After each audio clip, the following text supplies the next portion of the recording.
Araku parliament ఉమ్మడి అభ్యర్థి కొత్తపల్లి గీత పాడేరు మోదుకొండమ్మ అమ్మవారిని దర్శించుకున్నారు. సోమవారం ఉమ్మడి ఎంపీ అభ్యర్థిగా నామినేషన్ వేయనున్న నేపథ్యంలో నామినేషన్ పత్రాలు మన్యం ప్రజల ఆరాధ్య దైవం మోదుకొండమ్మ అమ్మవారి వద్ద ఉంచి అమ్మవారి సన్నిధిలో నామినేషన్ పత్రాలపై సంతకాలు చేశారు.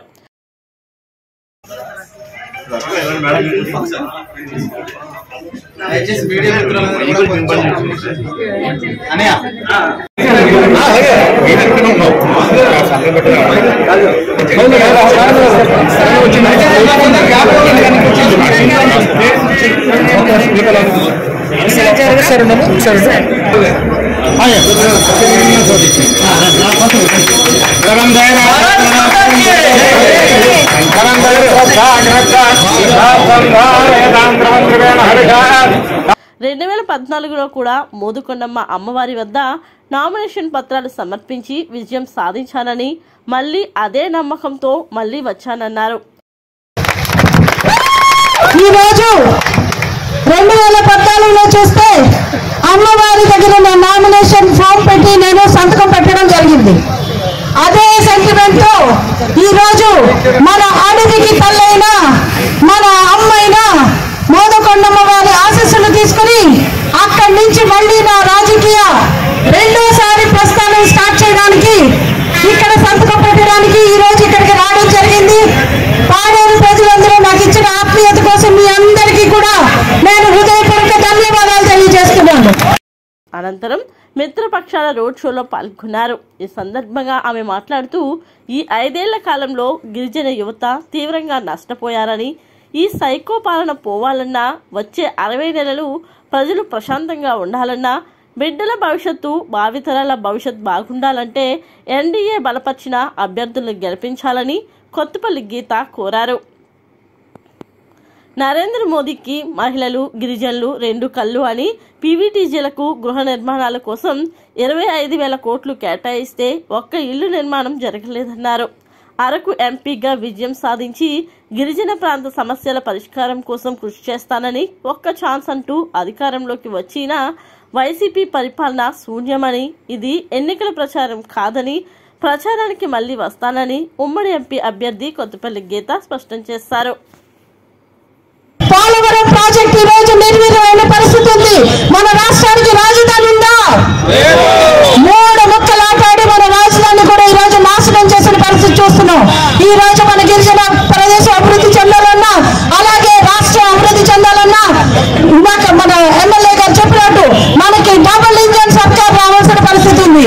నరేంద్ర మోడీ గారు అమలు చేసిన ప్రతి సంక్షేమ పథకం, ప్రతి ఆఖరి బిందువు వరకు ప్రతి ఒక్క గిరిజనులకి అందాలంటే, సొంత ఇంటి కళ నెరవేరాలంటే మళ్ళీ బెస్ట్ అవైలబుల్ స్కూల్స్, అలాగే విద్య మనకి ప్రైమరీ స్కూల్స్ మన పిల్లలు చదువుకోవాలంటే, అలాగే ప్రతి 2 కిలోమీటర్లకి ప్రైమరీ హెల్త్ సెంటర్ ప్రాథమిక ఆరోగ్య కేంద్రం రావాలంటే, వైద్యం మనందరికీ అందాలంటే, మన యువకులకి ఉద్యోగాలు రావాలంటే, ఇవన్నిటికీ కూడా ఈ రోజు మన రాష్ట్రం అభివృద్ధి పదంగా నడవాల్సిన అవసరం ఉంది.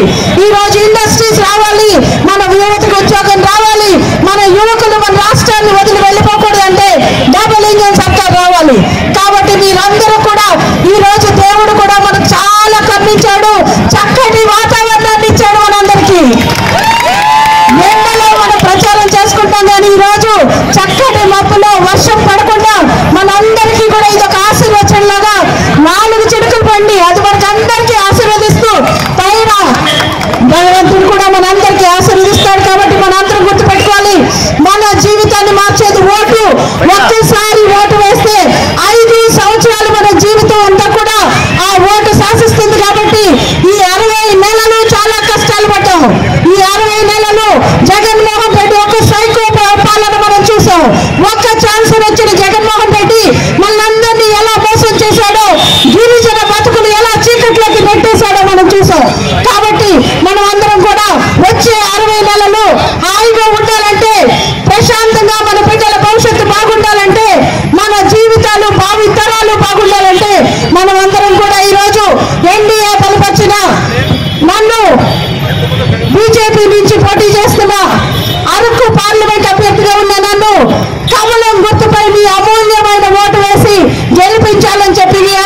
అభ్యర్థిస్తున్నాను.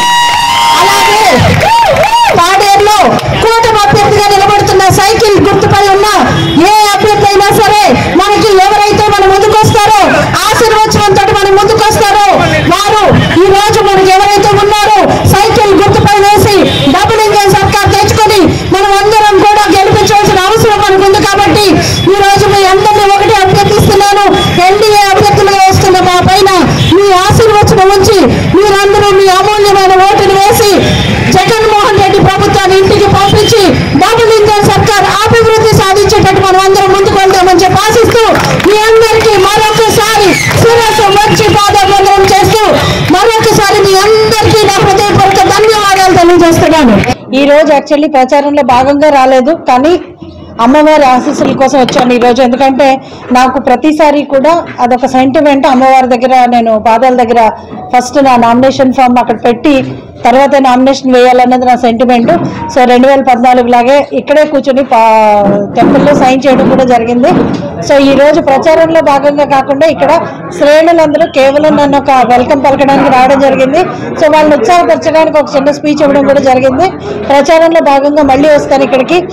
అమ్మవారి ఆశీస్సులతో ఈ రాష్ట్రానికి, ఈ దేశానికి, ఈ కాన్స్టిట్యున్సీకి మంచి జరగాలి. ఎందుకంటే గిరిజనులు చాలా విధంగా నష్టపోయిన పరిస్థితి ఈరోజు చూస్తున్నాం. కాబట్టి చాలా మంది గిరిజనులు ఈరోజు కడుపు మంటతో ఉన్నారు. జీవో నెంబర్ 3 విషయంలో అయితేనే, ఈరోజు ఉపాధి లేకపోవడం విషయం అయితేనే, ఇళ్ళు 25,000 కోట్లు ఇల్లు 25,000 కోట్ల యాక్చువల్లీ ట్రైబల్స్కి పీవీటీజీస్కి ఇల్లు ఇవ్వడానికి కేటాయించినా సరే ఈరోజు ఇల్లు లేని పరిస్థితి మనం చూస్తున్నాం. ఇక్కడ ఇల్లు సరిగ్గా ఒక్క ఇల్లు కూడా ఈరోజు ఈ 5 సంవత్సరాలుగా ఇవ్వలేదు. At the same time Paderu నియోజకవర్గానికి సంబంధించి లేకపోతే మా పార్లమెంట్కి సంబంధించి అభివృద్ధి చెప్పాలంటే నరేంద్ర మోదీ గారి గవర్నమెంట్లో ఈరోజు మనం చూసాము 650 పడకల హాస్పిటల్ నిర్మించుకుంటున్నాము. అలాగే హైవే ఉంది, హైవే గ్రీన్ఫీల్డ్ హైవే నేనుండగానే అది అప్రూవల్ అవ్వడం జరిగింది. ఇప్పటి వరకు మనం ప్రధానమంత్రి గ్రామీణ సడక్ యోజన ద్వారా వేల కొద్ది నిధులు తెచ్చుకున్నాము, అభివృద్ధి చేసుకున్నాము. గిరిజన సప్లైలకి తెచ్చుకున్నాము, ట్రైకార్కి తెచ్చుకున్నాము. జల్ జీవన్ మిషన్ ప్రతి ఇంటికి నీళ్ల కోసం మనం పోరాడాము, తెచ్చుకున్నాము. అండ్ మోడీ గారు కూడా ప్రతి ఒక్క గిరిజనులకి ఆఖరి బొట్టు వరకు కూడా వారి బిందు వరకు వాళ్ళకి చేరాలని చెప్పి ఒక సంకల్పంతో ముందుకెళ్తున్నారు నరేంద్ర మోదీ గారికి. ఈరోజు ఆదివాసులు, మహిళలు 2 కళ్ళతో సమానం. ఆయన ఎంతో కూడా ప్రామినెన్స్ ఇస్తారు. కాబట్టి ఈ రోజు అరకు పార్లమెంట్ నుంచి మనం ఈ సీటు గెలిచి బీజేపీకి బహుమతిగా నరేంద్ర మోదీ గారికి బహుమతి ఇస్తే ప్రతి ఒక్కరి జీవితంలో వెలుగు నింపుతారని చెప్పి ఆశిస్తున్నాము. అండ్ ఈ కాన్స్టిట్యున్సీ నుంచే మా గెలుపు మొదలవుతుంది. కాబట్టి ఖచ్చితంగా అమ్మవారి దీవెనలతోటి మేమందరం ముందుకు వెళ్ళాలని చెప్పి ఈరోజు అమ్మవారికి మొక్కుకోవడం జరిగింది. ఈరోజు ప్రతి ఒక్కరికి కూడా ఈరోజు చాలా అంటే ఎండాకాలం చాలా ఇబ్బందులు పడుతున్నారు శ్రేణులు. కానీ ఈరోజు భగవంతుడు కూడా మాకు చల్లగా చూడడం వల్ల కొంచెం మబ్బుగా ఉండి చక్కటి వాతావరణంలో ఈరోజు ర్యాలీ చేసుకున్నాము. అందరికీ పేరు పేరు చొప్పున ఇక్కడ ఈ ర్యాలీలో పాల్గొన్న వారికి, నాకు ఆహ్వానం పలికిన వారికి అందరికీ కూడా ప్రత్యేకంగా ఇక్కడ ఆతిథ్యం ఇచ్చి జనసేన ఇన్ఛార్జ్గా, అరకు పార్లమెంట్ ఇన్ఛార్జ్గా ఉన్న గంగులయ్య గారికి, అలాగే మా అరకు ఎమ్మెల్యే అభ్యర్థిగా ఉన్న పాంగి రాజారావు గారికి కూడా